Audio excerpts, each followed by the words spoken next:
Jean 4, verset 1er.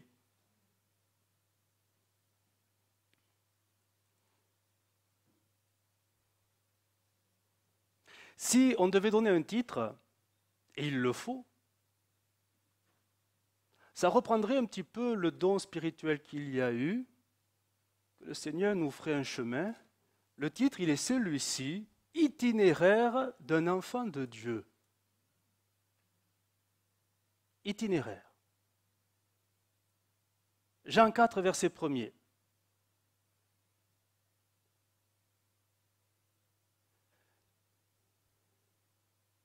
Jean 4, verset 1er. Le Seigneur sut que les pharisiens avaient appris qu'il faisait et baptisait plus de disciples que Jean. Toutefois, Jésus ne baptisait pas lui-même, mais c'étaient ses disciples. Alors il quitta la Judée et retourna en Galilée. Verset 4, le plus important. Comme il fallait qu'il passe par la Samarie, voici la pensée de ce matin. Comme il fallait qu'il passe par la Samarie. Il arriva dans une ville de Samarie nommée Sichar, près du champ que Jacob avait donné à Joseph, son fils. Là se trouvait le puits de Jacob. Jésus, fatigué du voyage, était assis au bord du puits. C'était environ la 6e heure. Une femme de Samarie vint puiser de l'eau. Jésus lui dit « Donne-moi à boire ». Nous arrêterons la lecture ici. Ce qui m'intéresse, ce n'est pas ce qui va se passer, la discussion qui va se mettre en place avec cette femme, la Samaritaine, mais l'itinéraire que Jésus a pris. Et là, c'est vraiment étonnant. On sait que Jésus ne se trompe pas.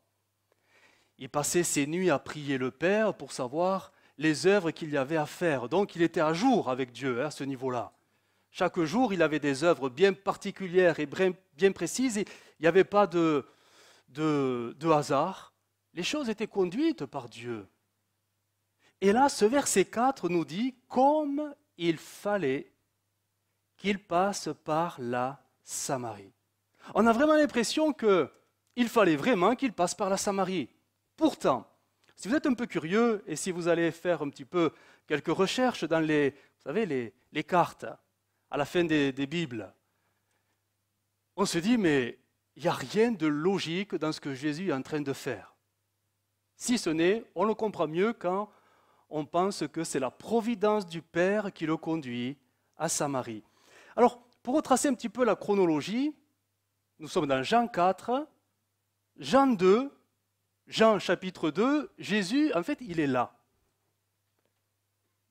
Cana, les noces de Cana. Nous sommes en Galilée. Vous savez que Jésus demeurait en Galilée. C'était un petit peu, on va dire, la région dans laquelle il évoluait. Il y a dans Nazareth, son village natal, Cana, Naïn, Chorazim, Bethsaïda, bref, il a tourné ici. Il a beaucoup tourné ici. Mais une fois par an,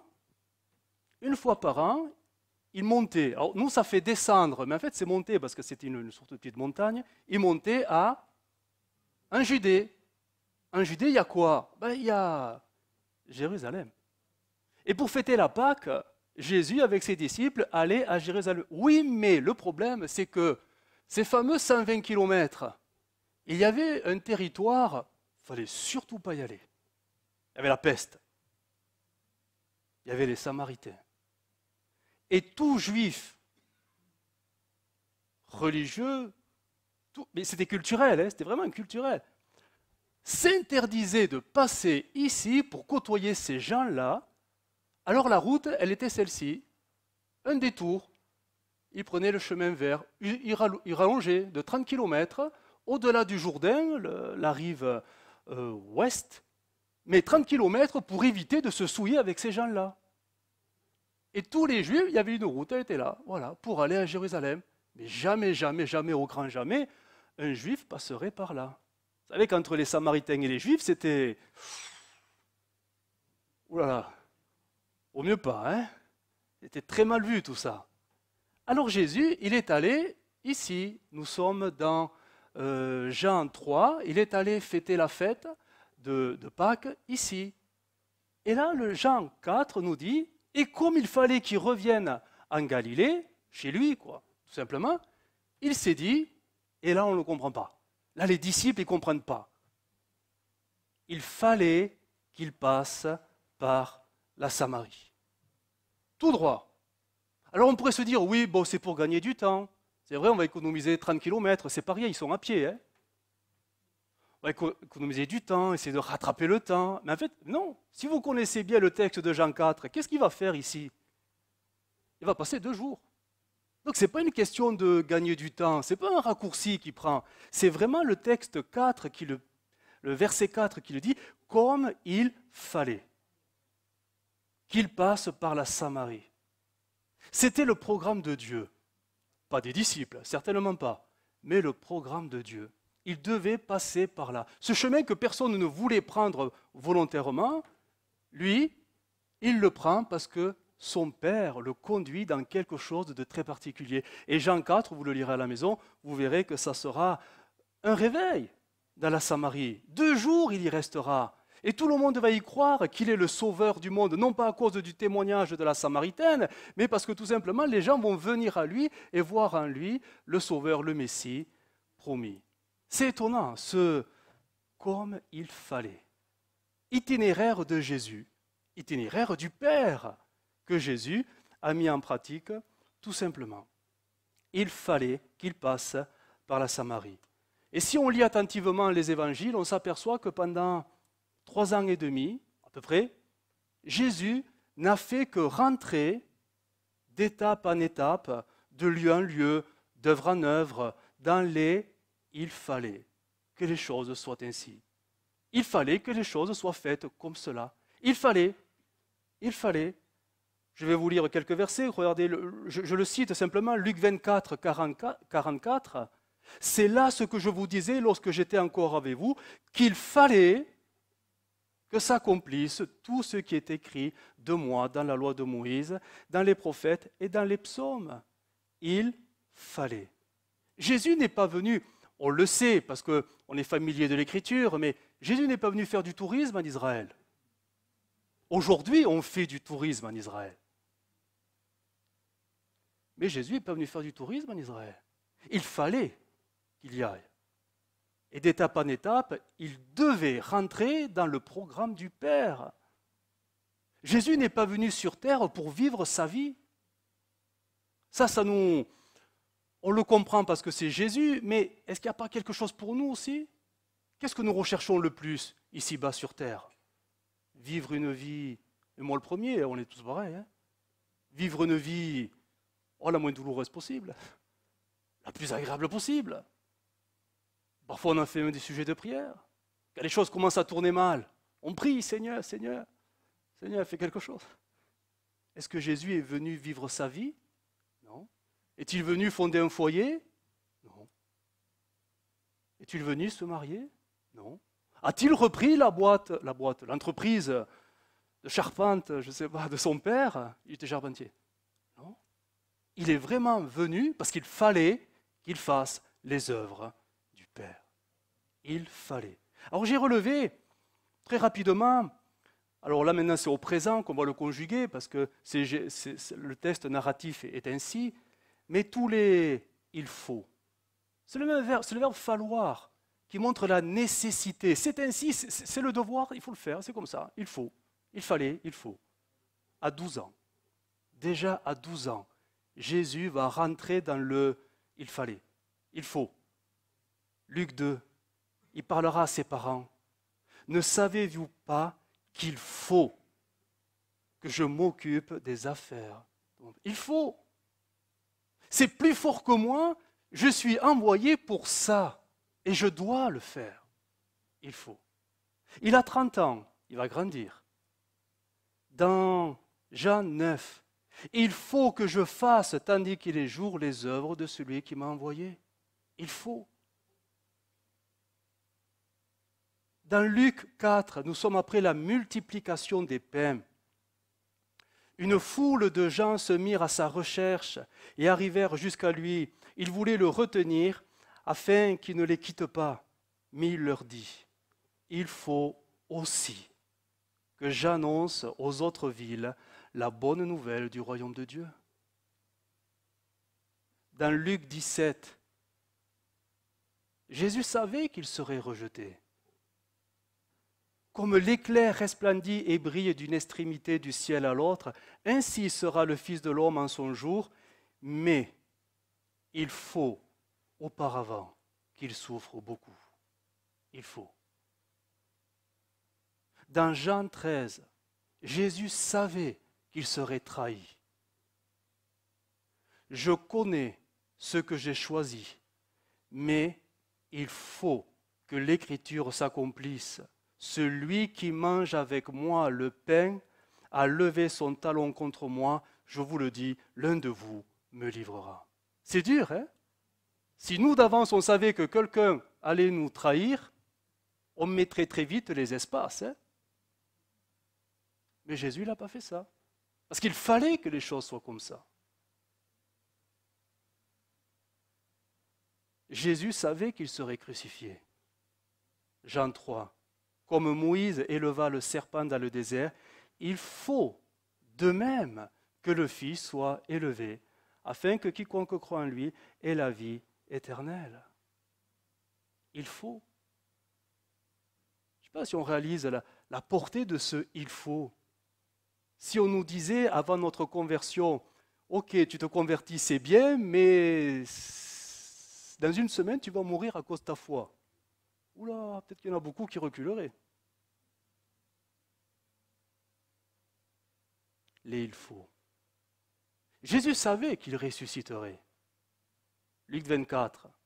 Il faut que le Fils de l'homme soit livré entre les mains des pécheurs, qu'il soit crucifié et qu'il ressuscite le troisième jour. Il faut. Et on pourrait en trouver d'autres. Il faut, il fallait. C'était l'itinéraire de Jésus. Rien d'improvisé, en aucun cas du tourisme, pas des vacances, mais le plan de Dieu, la volonté de Dieu. Il fallait qu'il accomplisse la volonté du Père. Il a été envoyé et les choses n'ont pas été si naturelles que ça pour lui. On peut avoir aussi cette image un peu, oui, c'est Jésus, c'est facile pour lui, il est tout puissant, il commande, il fait ce qu'il veut. Non, quand on lit ce que Jésus a ressenti quand il était sur terre, on voit qu'il est comme nous. Il a souffert, il a pleuré, il a appris l'obéissance, il a appris à se soumettre. Finalement, tout ce qu'il a appris, c'est ce qu'il nous demande maintenant à nous de l'apprendre aussi. Et pour que nous l'apprenions, le Père, l'architecte du salut de quiconque croira en Jésus, a préparé un itinéraire bien particulier. Nous avons tous un chemin frayé, un chemin personnel, où c'est vrai, on va tous apprendre les mêmes leçons. On va le voir, on va tous apprendre les mêmes leçons, mais pas tous de la même manière, pas au même rythme. Mais chacun, nous avons des étapes bien particulières, des rendez-vous providentiels où il va falloir vivre les « il faut ». Et là, il n'y a pas le choix. Il n'y a pas le choix.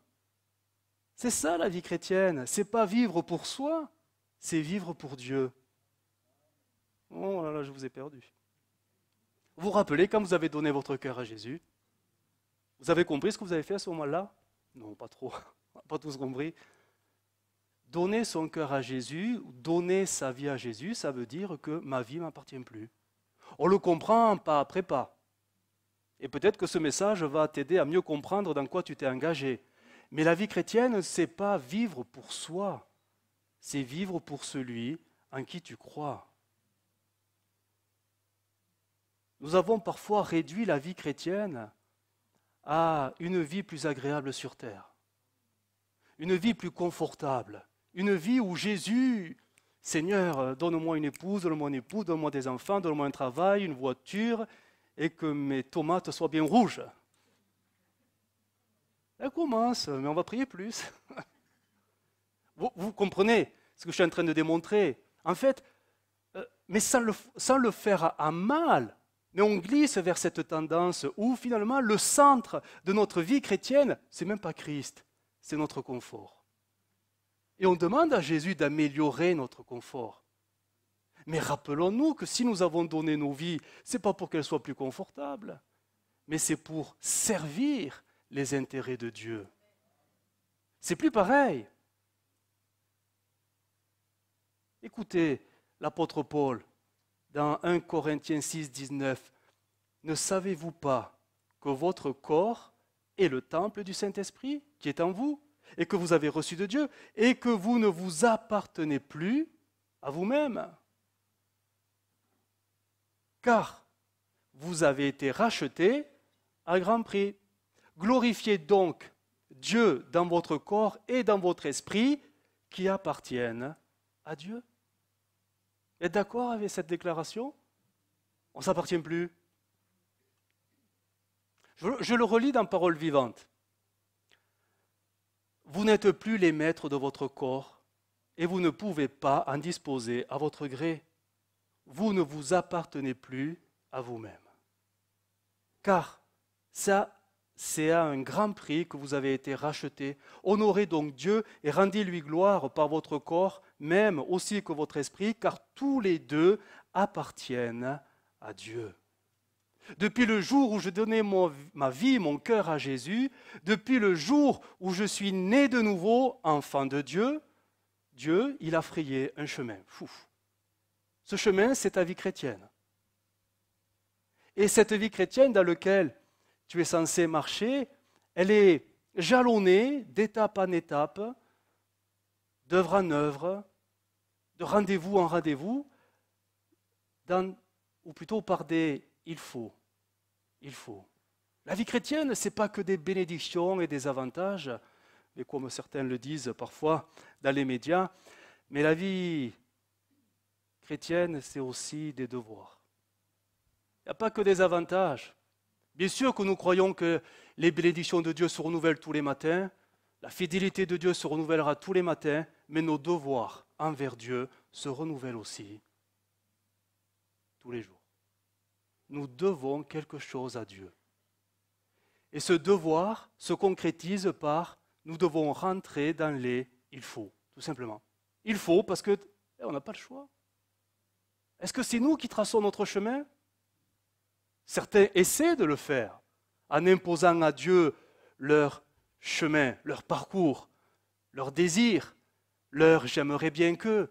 Mais on s'aperçoit qu'en faisant ça, on tourne en rond. On tourne en rond. On ne peut pas faire fléchir la main de Dieu à coup de caprice ou de désir personnel. Mais on ne peut avancer sur le chemin de Dieu qu'en rentrant dans les étapes de Dieu. C'est lui l'architecte de votre salut, ce n'est pas nous. Et ceci va demander de chacun d'apprendre, et on l'apprendra tous les jours, l'obéissance, la soumission, le fait d'être docile, le fait de se laisser conduire par le Saint-Esprit d'étape en étape, d'œuvre en œuvre, et c'est ce qui va nous faire progresser de plus en plus, parce qu'on est simplement dans le plan de Dieu. Alors, on va essayer de préciser cette pensée de l'itinéraire d'un enfant de Dieu, voir quelques points où nous sommes, on est tous à la même école, mais on ne va pas tous l'apprendre pareil. Dieu a des chemins différents, mais le but, il est le même. Alors, le premier, il faut, vous allez voir, mais c'est très simple, hein, mais on n'a pas le choix. Tant qu'on n'aura pas ça, on n'avancera pas. La foi. Ça paraît d'une évidence, mais il faut la foi. Elle est, je vais employer un mot qui va revenir régulièrement, il est fort le mot, elle est exigée par Dieu. La foi est exigée par Dieu. Hébreux 11, 6, par cœur on le connaît. Sans la foi, il est impossible de lui être agréable, car il faut. Devoir. Nécessité. Il faut. Tu n'as pas le choix. N'essaie pas de contourner, ça ne marchera pas. Tu vas perdre du temps. Il faut que celui qui s'approche de Dieu croit que Dieu existe et qu'il est le rémunérateur de ceux qui le cherchent. Alors je vais quand même aller un peu plus loin que le simple fait que d'avoir la foi, c'est de croire que Dieu existe. Ce n'est pas ça qui va nous rendre agréables à Dieu. Mais c'est cette foi que l'apôtre Paul va préciser d'une manière beaucoup plus fine en disant que si tu as la foi, tu vis la foi. Avoir la foi est différent de vivre la foi. En France, vous demandez à quasiment n'importe qui, que vous croiserez dans la rue, vous dites oui, je crois en Dieu. Mais est-ce que vous croyez que cette foi est agréable à Dieu? C'est bien souvent qu'une croyance, parfois traditionnelle, voire culturelle, quelque chose qui a été reçu, voilà. Mais on ne parle pas de ça. On parle de cette foi qui implique une nouvelle façon de vivre. Cette foi qui implique une nouvelle mentalité. Cette foi qui fait que on vit des choses complètement et radicalement différentes de ceux qui simplement auraient qu'une croyance. Vivre la foi. Jacques dira, tu crois qu'il y a un seul Dieu, tu fais bien, les démons aussi le croient. Voyez, cette foi qui croit, tout simplement, elle ne sauve pas, elle ne sauvera pas.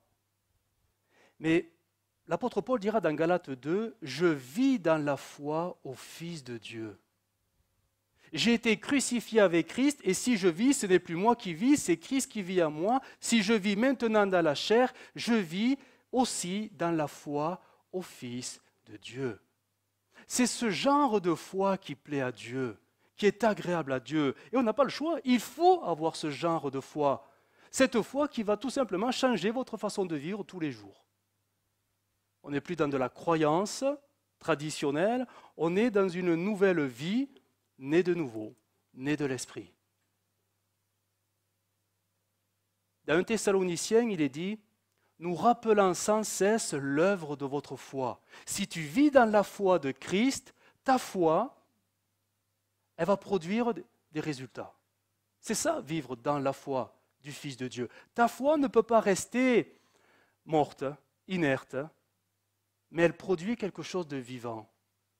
Jacques, j'y reviens, il va en faire l'explication de ce principe-là. Que sert-il à quelqu'un, Jacques 2,14, de dire qu'il a la foi s'il n'a pas les œuvres? Cette foi peut-elle le sauver? Non. Il en est ainsi de la foi, si elle n'a pas les œuvres, elle est morte en elle-même. L'œuvre de votre foi. Si les autres ne peuvent pas dire « Ah oui, toi tu as des œuvres de la foi, c'est évident, tu as changé ». Si les gens peuvent, s'il n'y a pas ce témoignage autour de vous, posez-vous la question. Quelle est la nature de ma foi? Une adhésion, une croyance. Mais si elle ne produit rien, Jacques dira, mais elle est morte ta foi. Elle ne te sauvera pas ta foi. La foi vivante, c'est celle qui produit des œuvres.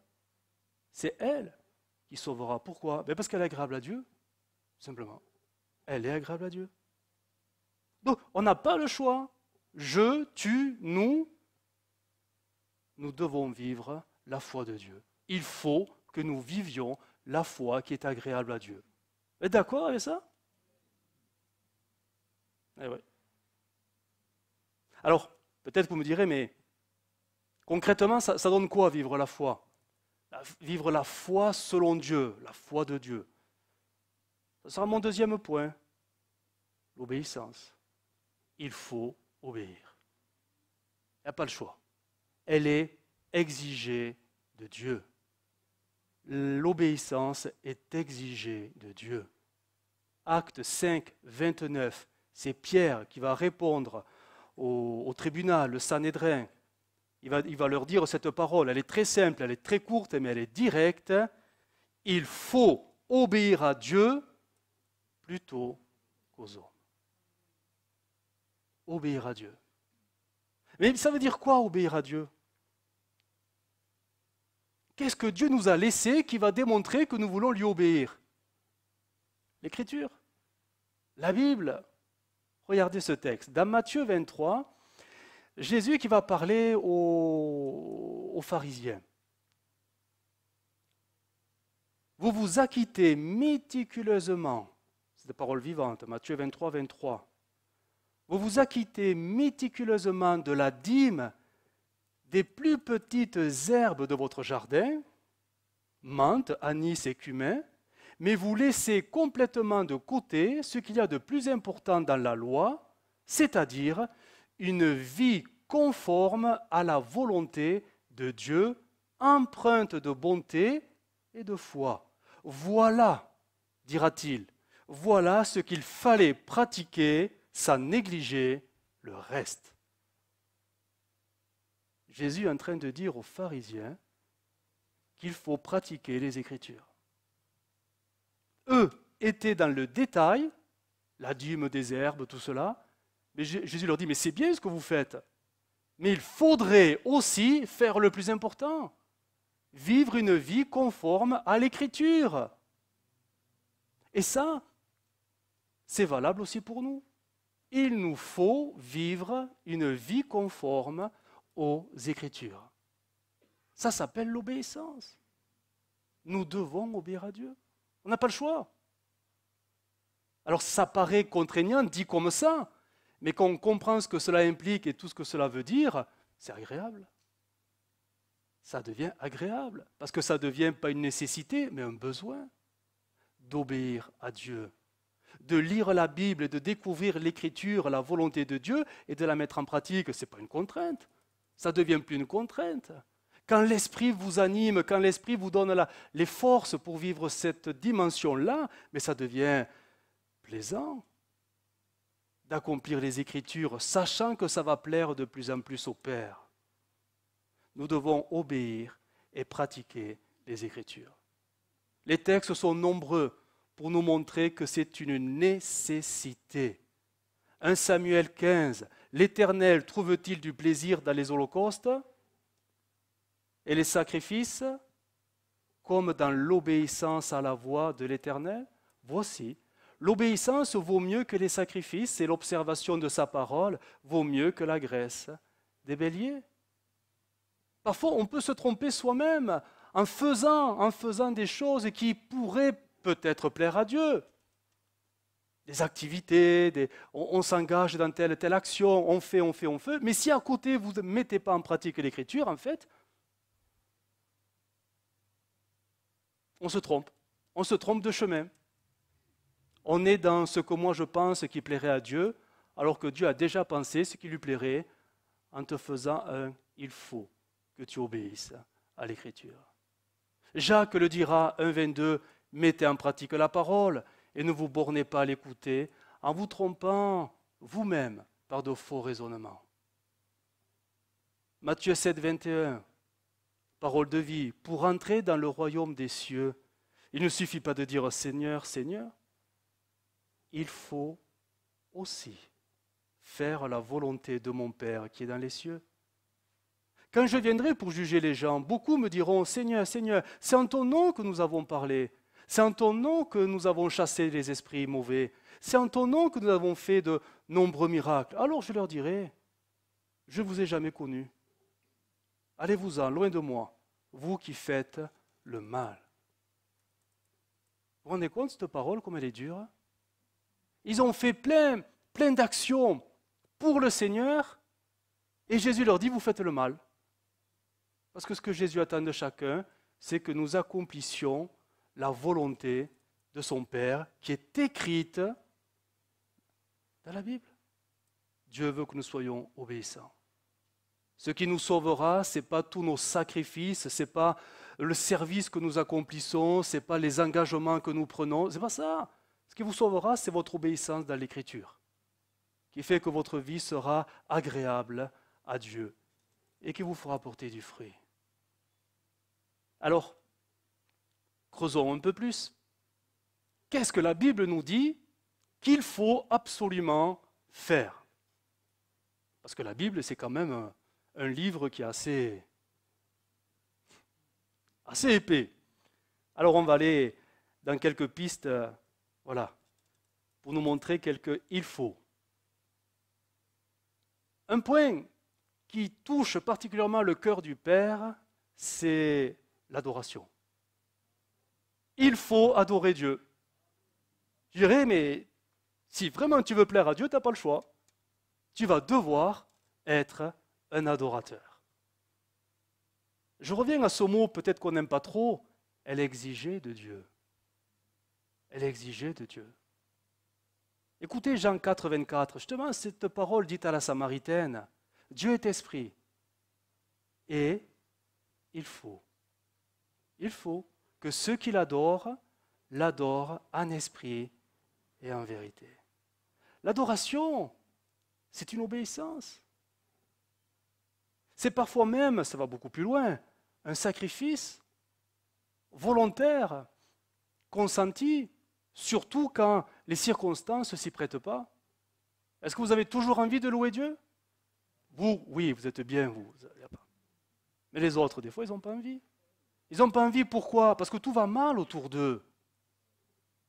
Vous savez, quand vous êtes écrasé par les difficultés, écrasé par les soucis, les tracas de la vie, les complications, les choses qui ne vont jamais dans le sens que vous voudriez, au bout d'un moment, ça devient fatigant, épuisant. En plus, vous en faites des sujets de prière pour que Dieu améliore tout ça. Et ça ne marche pas. Et après, on vous dit, bon, tu n'as pas le choix, tu dois adorer Dieu. Attends. Non. C'est trop dur. Pas envie. Les déceptions, les contrariétés. Et quand la maladie nous frappe, la douleur, prier Dieu, on n'a pas envie. Prier Dieu avec le conjoint. Oh, oh. Avec les enfants. Oh, Seigneur. Seul. Oh, Seigneur, j'ai pas le temps, t'as vu? À l'église, avec les frères et sœurs. Oh, Seigneur Jésus, ta grâce. Pas avec eux. Des fois, ça peut devenir très difficile de rentrer dans « il faut adorer Dieu en esprit et en vérité ». Notre âme a parfois ses états d'âme. Des fois, elle peut être bien disposée. Des fois, elle peut être... elle n'a pas envie, tout simplement, parce que rien ne s'y prête. Mais au-delà de tous nos ressentis et de nos contextes personnels de vie, et familiaux, et professionnels, on est devant un « il faut ». On n'a pas le choix. Il faut adorer Dieu en esprit et en vérité. Nous avons été, je le rappelle, sauvés pour ça. Éphésiens 1,5, Dieu nous a prédestinés dans son amour à être ses enfants d'adoption par Jésus-Christ, selon le bon plaisir de sa volonté, pour célébrer la gloire de sa grâce. Et le Seigneur nous a donné, de par la nouvelle naissance, l'Esprit Saint. C'est lui le moteur de l'adoration. Un chrétien qui est rempli du Saint-Esprit ne se forcera pas, même si des fois il n'a pas forcément envie, il sait que ça plaît à Dieu. Alors il fera cet effort sur soi. Je pense à Paul et Silas. Ils ont fait un gros effort sur eux, roués de coups en prison, en pleine nuit, ils adorent Dieu. Malgré les courbatures, malgré les plaies qui devaient encore saigner, ils ont quand même loué Dieu. Quand le Saint-Esprit se renouvelle à nous, ce n'est pas une contrainte de vivre cette dimension de « il faut ». Et même l'obéissance devient un besoin. J'ai besoin de louer Dieu. Et même quand tout va mal, j'ai encore plus besoin de louer Dieu. Parce que là, on comprend, parce que l'Esprit de Dieu nous permet de le comprendre, que finalement, l'adoration devient un refuge, une protection. L'adoration, n'y croyez pas qu'en adorant Dieu, tout va s'arranger autour de vous. Peut-être, mais n'en faites pas une doctrine, parce que vous êtes déçus. Mais le fait d'adorer Dieu quand tout va mal, ça va renouveler l'âme, le corps, les forces nouvelles.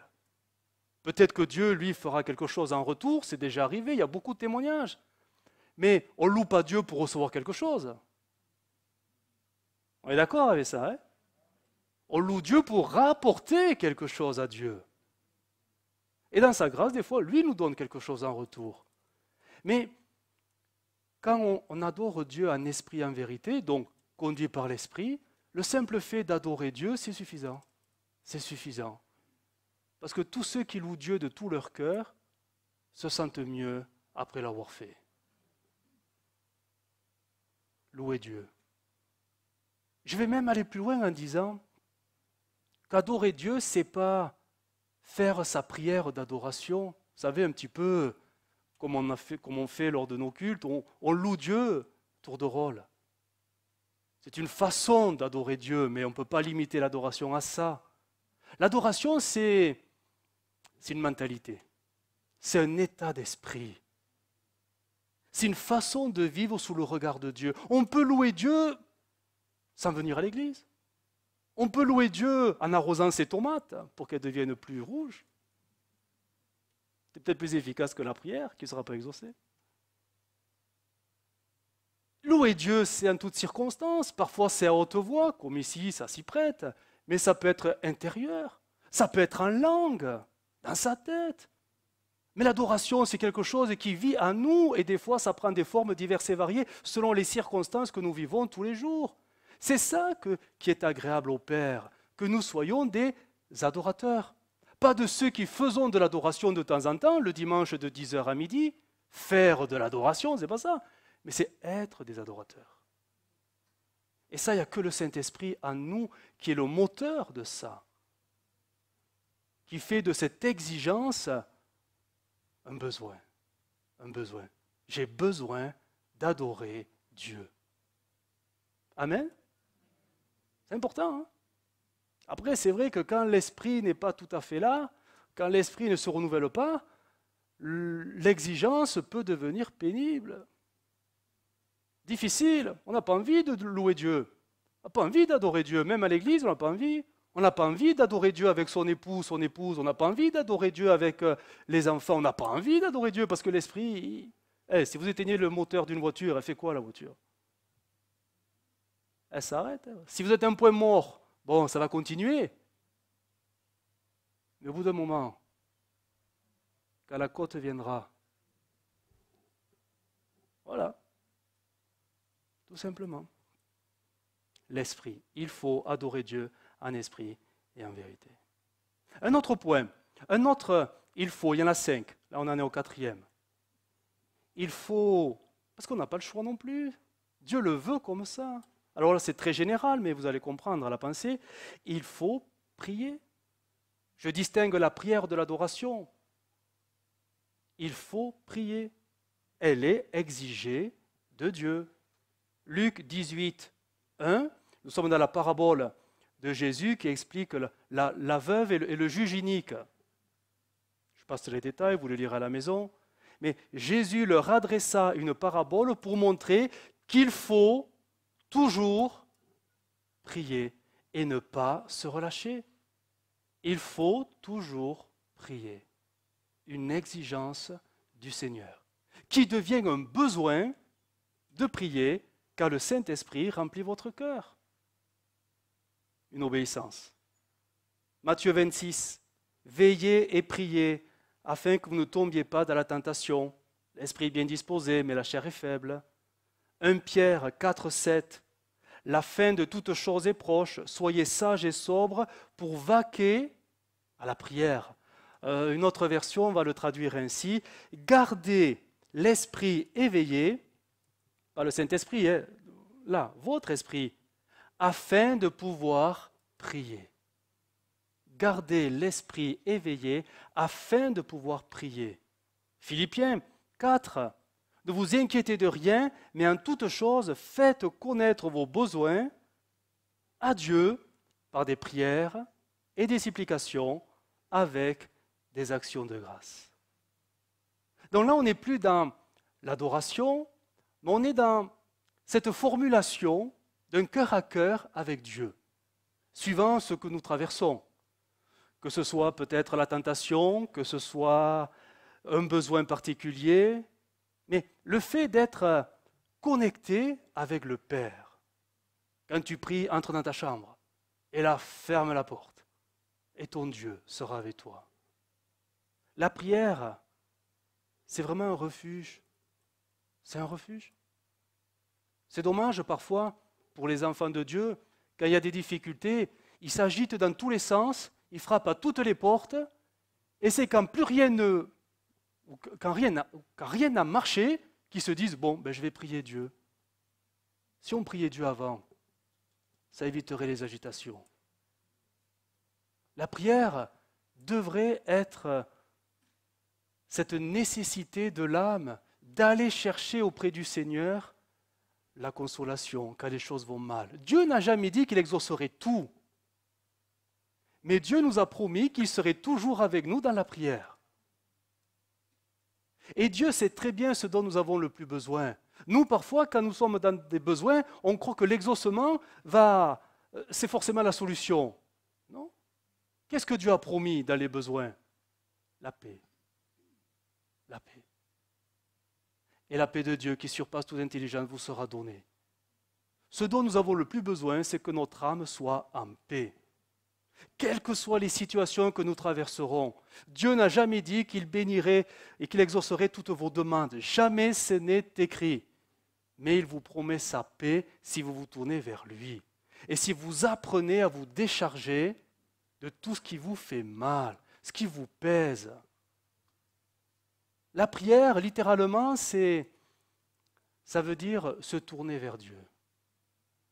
Vous savez, parfois, il y a même des prières silencieuses. Elles sont aussi efficaces que de hurler aux oreilles de Jésus en lui rappelant au nom de Jésus. Le fait de se tourner vers Dieu et de s'abandonner dans la présence de Dieu, c'est parfois la consolation suffisante pour notre âme qui s'agitait un peu trop. La prière, c'est une défense. Quand les choses vont mal, quand les pressions sont là, quand l'ennemi est là. Le fait d'être dans la prière, c'est être dans la présence de Dieu. N'est-ce pas le meilleur refuge? Nous faisons parfois des usages de la prière un petit peu... on ordonne à Jésus de faire les choses. On ordonne. On commande. Alors c'est vrai qu'il y a des versets qui montrent qu'on a une autorité dans la prière. Mais là, nous parlons du combat spirituel. Et encore, faut-il bien comprendre ce que cela veut dire. Mais quand tout va mal, ce dont nous avons le plus besoin, c'est de Dieu. Il y a des combats, on ne les gagnera pas tout seul. Il vaut mieux se cacher en Christ. Il vaut mieux se cacher en Christ. Parce que la prière va devenir une arme. Et là, je le répète, nul besoin d'hurler ou de chasser. Cache-toi en Christ. Cache-toi en Christ. 1 Thessalonicien dira, 1,5,17, parole vivante, que votre vie de prière ne se relâche pas. Vous voyez, on n'est plus dans des prières à faire. Il faut que je prie le matin, il faut que je prie à midi, il faut que je prie le soir. Je mets mon horloge, ma programmation pour ne pas oublier qu'il faut prier. Ça fait très... Une vie de prière. Une connexion continue avec Dieu. Tantôt dans l'adoration, tantôt tout simplement à présenter les besoins, parce qu'un besoin est là, tout simplement, mais une vie de prière, tout simplement. Une vie de prière qui vit. Une vie de prière qui vit. Quelqu'un dira que la prière, c'est la respiration de l'âme. Nous avons besoin que notre âme respire un peu plus. Alors apprenons à prier, oui, apprenons à prier. Comme Jésus le dira, il faut que vous priez et que vous ne relâchez point. Apprenons à prier seul, à s'isoler. Apprenons à prier en couple. Amen. C'est important? Ben oui, c'est important. Apprendre à prier à deux. Apprendre à prier avec les enfants, quand il y en a, en famille, c'est important. Pour les enfants, de voir papa, maman prier. La prière, c'est une grande école où nous avons tous des leçons à apprendre. Alors arrêtons de nous servir de la prière pour nos propres intérêts, mais comprenons que la prière sert à servir Dieu. Oula. Amen. Et le dernier point, quoique nous continuerons, Dieu voulant, la semaine prochaine sur d'autres, il faut, mais je voudrais terminer sur celui-ci, parce que c'est le plus difficile à accepter. Mais la résistance. La résistance. Il faut résister. Parce qu'elle est exigée de Dieu. On n'a pas le choix. 1 Pierre 1,3. Béni soit Dieu, le Père de notre Seigneur Jésus-Christ, qui, selon sa grande miséricorde, nous a régénérés pour une espérance vivante par la résurrection de Jésus-Christ d'entre les morts, pour un héritage qui ne peut ni se corrompre, ni se souiller, ni se flétrir. Il vous est réservé dans les cieux, à vous qui, par la puissance de Dieu, êtes gardés par la foi pour le salut, prêt à être révélé dans les derniers temps. C'est là ce qui fait votre joie, quoique maintenant, puisqu'il le faut, vous soyez attristés pour un peu de temps par diverses épreuves, afin que l'épreuve de votre foi, plus précieuse que l'or périssable, ait pour résultat la louange, la gloire et l'honneur lorsque Jésus apparaîtra, puisqu'il le faut. Il nous faut des épreuves, puisqu'il le faut. C'est prévu dans l'itinéraire de l'enfant de Dieu. Ceux qui ont cheminé avec Dieu depuis quelque temps ont compris que c'est inévitable. Il faudra des épreuves. Alors, on fait la distinction entre l'épreuve, simple conséquence d'un mauvais choix parce que tu t'es entêté comme une mule, et tu l'as cherché, tu l'as eu. Et l'épreuve de la foi, c'est différent. Ce sont des temps que Dieu a préparés d'avance. Quand tu rentres, pourtant tu n'as rien fait de mal. Hein? Tu louais Dieu, tu adorais Dieu tous les jours, tu étais obéissant, et d'un seul coup, tu ne sais pas trop pourquoi, pouf, tout s'écroule. Ce n'est pas une conséquence d'un mauvais choix. C'est tout simplement l'itinéraire de Dieu qui te fait rentrer dans une zone de turbulence. Là, il faut s'accrocher. Il faut résister. Tu n'as pas le choix. Fais pas demi-tour. Surtout pas. L'ennemi voudrait te faire penser que là, si, allez, abandonne tout, va plus à l'église, ne prie plus, tu verras, ça ira mieux. Surtout pas. On n'a pas le choix. Là, il faut se cramponner et passer la zone de turbulence, dans la prière, dans la louange si tu le peux, mais il faut résister. Tu n'as pas le choix. Si c'est Dieu qui t'a fait rentrer, en résistant, c'est Dieu qui t'en fait sortir. Tu n'as pas le choix. Et le but, mais ce n'est pas pour te faire du mal, mais afin que l'épreuve de votre foi ait pour résultat la louange. Tu avais du mal à louer Dieu? Dieu va t'aider. Secouer. Et à la fin, tu seras tellement joyeux de sortir de ta turbulence que la louange va monter plus facilement. Que la reconnaissance va monter plus facilement. Nous croyons tous en Dieu. Tout enfant de Dieu né de nouveau croit en Dieu. Mais remarquez combien Pierre dira, l'épreuve de votre foi, elle est là pour affiner, épurer votre foi. Notre foi, elle n'est pas parfaite, elle est mélangée. Elle est mélangée. Vous savez, c'est étonnant, on est curieux. Peut-être pas vous, moi certainement. Mais dans une même journée, on peut avoir un comportement super spirituel et à la fin de la journée, une réaction charnelle, mais des plus surprenantes, qui balayerait tout le côté spirituel de toute la journée. Ça, c'est nous. On est comme ça, on est fait comme ça. Le spirituel, les valeurs spirituelles, les choses de l'esprit sont mélangées avec notre chair, ses œuvres et ses réactions. Tout ça, c'est comme ça. Après, c'est simplement les circonstances que nous allons vivre qui vont soit dégager le spirituel, parce que là, mais quand je vous vois, mais vous êtes hyper spirituel, c'est impressionnant, c'est bien, hein? C'est très bien.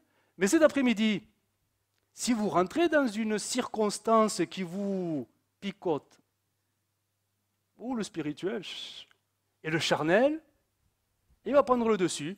Et nos journées sont faites comme ça. Un coup on est spirituel, un coup on est charnel. Bref, c'est ce tiraillement, ce balancement entre les deux. C'est suivant les circonstances. C'est la vie.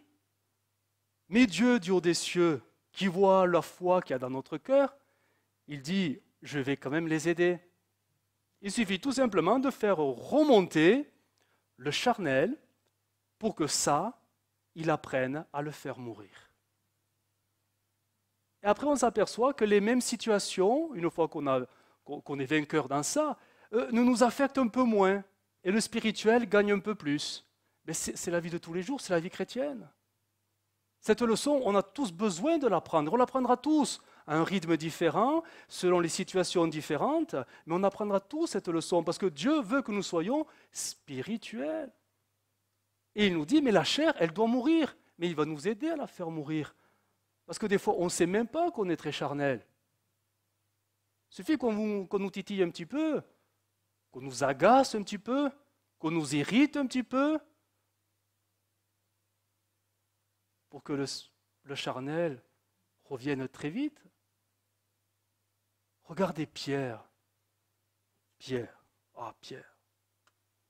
Un jour, il reçoit la révélation du Père.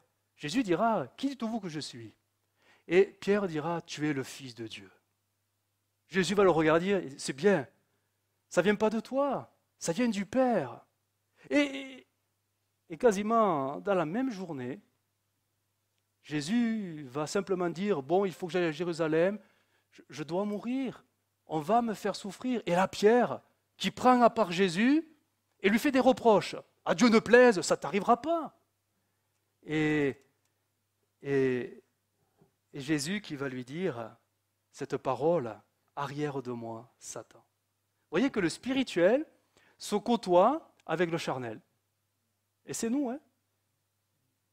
Peut-être que, souvent je le dis, mais c'est tellement vrai, il suffit qu'on soit au parking pour que le charnel revienne. C'est tout.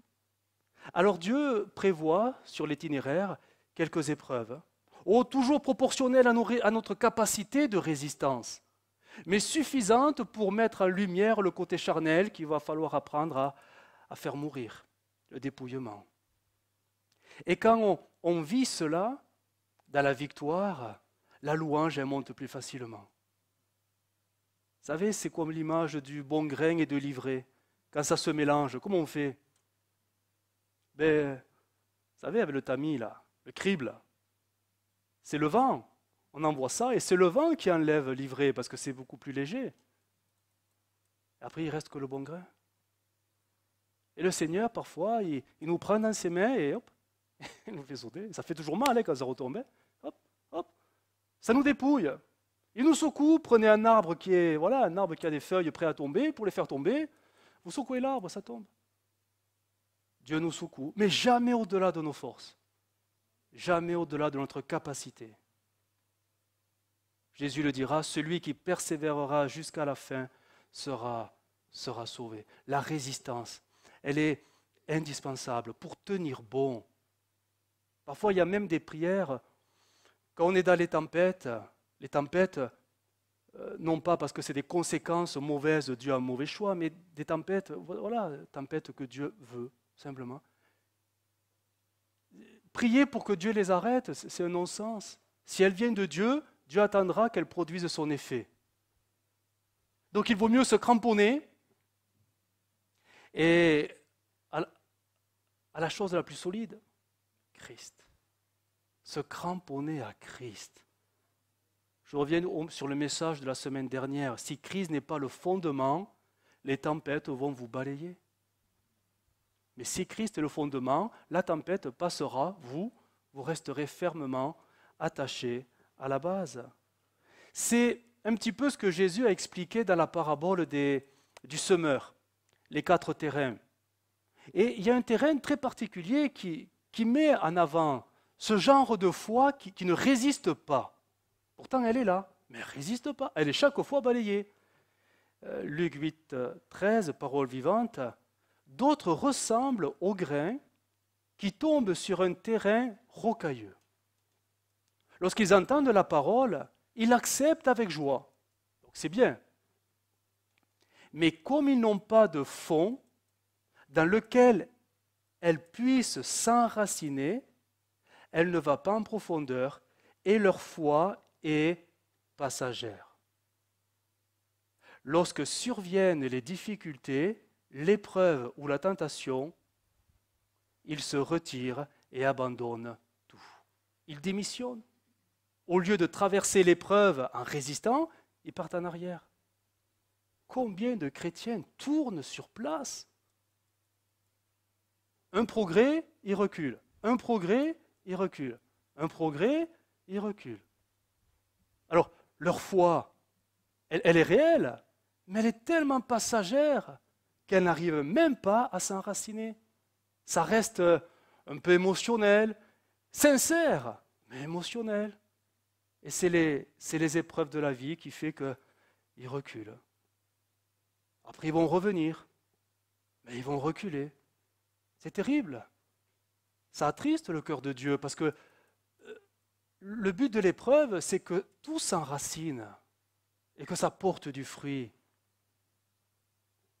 Voilà pourquoi la Bible nous dit, et on est devant une exigence, il faut résister. On n'a pas le choix. Il faut trouver en Christ, au travers du moyen de la prière et de la louange, de l'adoration, la protection pour résister, afin que quand l'épreuve arrivera à son terme, la foi, elle, se soit plus enracinée. C'est l'itinéraire de tout enfant de Dieu. Et ça, on l'a tous vécu, du moins ceux qui connaissent le Seigneur depuis quelque temps, on a tous compris qu'il y a des épreuves, elles sont inévitables. Il n'y a pas le choix. Les épreuves ne sont pas forcément parce qu'on est des mauvais chrétiens. Non, c'est parce qu'on est de bons chrétiens. Et Dieu veut nous amener plus loin. Dieu veut nous amener plus loin. Regardez 1 Pierre 5,9, en parlant du diable. Mais il ne faut pas y voir le diable partout, on peut y voir tout simplement la tentation. La tentation. Les difficultés, les soucis, les découragements, les pressions de la vie. Voici ce que dira Pierre. Résistez-lui avec une foi ferme, sachant que les mêmes souffrances sont imposées à vos frères dans le monde. C'est pour tout le monde pareil. Et la solution, résistance, par une foi ferme. Il faut résister. J'en arrive à ma conclusion. On développera d'autres points la semaine prochaine, mais rappelons-nous que Jésus, sur terre, pendant 3 ans et demi, il est rentré dans des « il faut ». Il fallait que, c'était le plan de Dieu pour sa vie. Je relis le Matthieu 16, 21. Dès lors, Jésus commença à faire connaître à ses disciples qu'il fallait qu'il aille à Jérusalem. Il fallait qu'il aille en Samarie. Il fallait, et il y a plein de « il fallait » pour Jésus. De la même manière, pour chacune de nos vies, il y a des « il faut ». Il faut. Essayer de les éviter ne nous fera que tourner en rond. Y rentrer avec une foi ferme, solide. Y rentrer en se cachant au travers de la prière, de la louange, de l'adoration, en se cramponnant à Christ. C'est le seul moyen. C'est le seul moyen de passer tous ces « il faut ».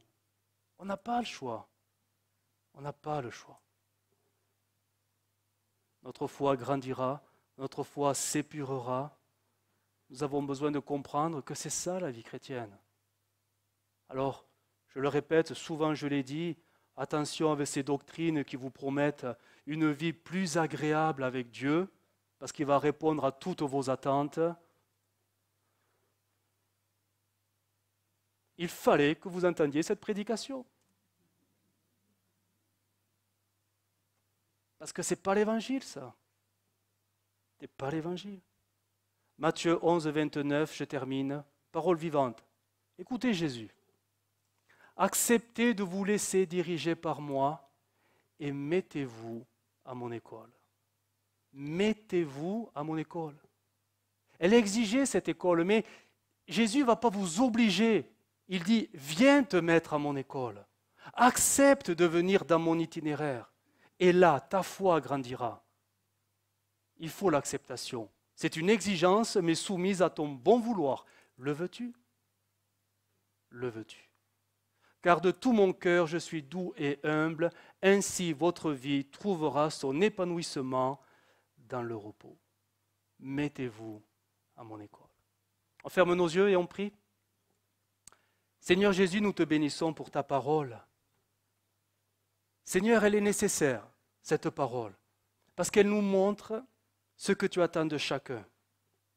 Et là, nous réalisons que finalement, notre vie chrétienne n'est pas livrée au hasard des circonstances, mais tu as tout planifié, tu as tout préparé, d'œuvre en œuvre, d'étape en étape. C'est toi qui as planifié ce chemin. Et combien nous voulons, là, maintenant, par le Saint-Esprit, être éclairés sur les « il faut ». Les « il faut » que tu as préparés pour que nous y entrons et que nous produisions un fruit nouveau. Seigneur, aide-nous à ne pas être récalcitrants devant ces « il faut », à ne pas tourner les talons devant ces « il faut », mais simplement à y rentrer, à nous accrochant à toi. Merci Jésus de nous aider à vivre cette école, la vie chrétienne, la vie de l'Esprit. Merci que ton Esprit nous renouvelle dans nos forces, dans la disposition de nos cœurs, à simplement apprendre l'obéissance, la soumission, la docilité. Tout comme toi tu l'as appris, nous voulons être de ceux qui l'apprennent aussi aujourd'hui. Nous bénissons ton nom. Amen.